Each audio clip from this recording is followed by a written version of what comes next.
All right.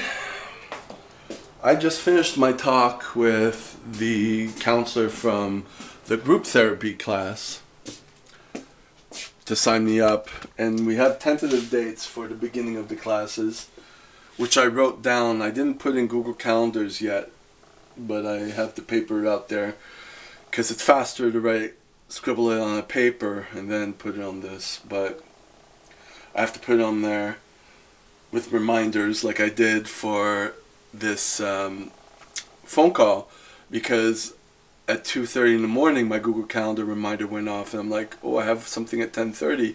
I better make sure I wake up earlier, because otherwise I would have woke up at noon because my sleep schedule was all effed up.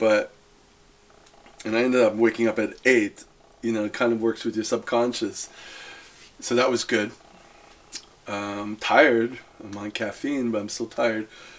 But she also offered to call me to talk, and I was actually talking, that's part of what she does also, so it's like I was like talking non-stop. And that's the thing with borderline, is that, you kind of fix onto one person and just, But, yeah, she said, oh, it's part of my job, do you want me to call you again and we could just talk if you need someone to talk to?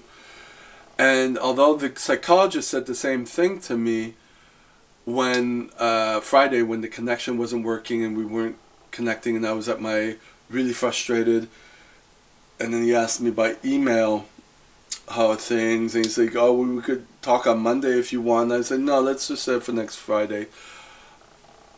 I didn't want to impose upon him, and I have a problem with letting people in to talk to me.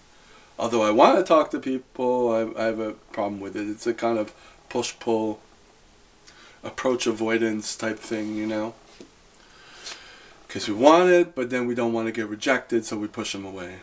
And it's kind of the same thing. So I told the girl today, I said, well, her name's Lori. I said, I'm going to say yes, that I want you to call me. Because if I say what I really... If I go, I'm going to go opposite to my my initial reaction. I'm going to say yes, because otherwise I'd say no, it doesn't matter, because I don't want to get into that whole approach avoidance and whatever. So that's it. So I said yes. It's done. So that's the theme of this video, allowing people in,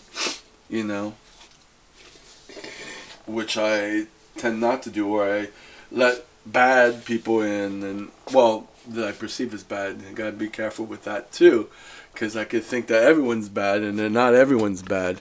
But to clarify everything initially, if someone wants in, like the guy who was using my gym, if you've been following these videos, I finally confronted him by email, and it was basically transactional.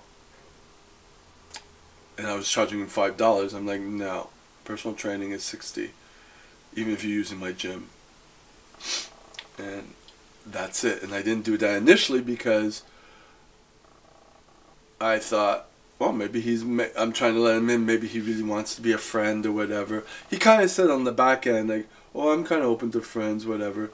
But then it's like, after I said it, you know what I mean? It's like, it's not, no, you were,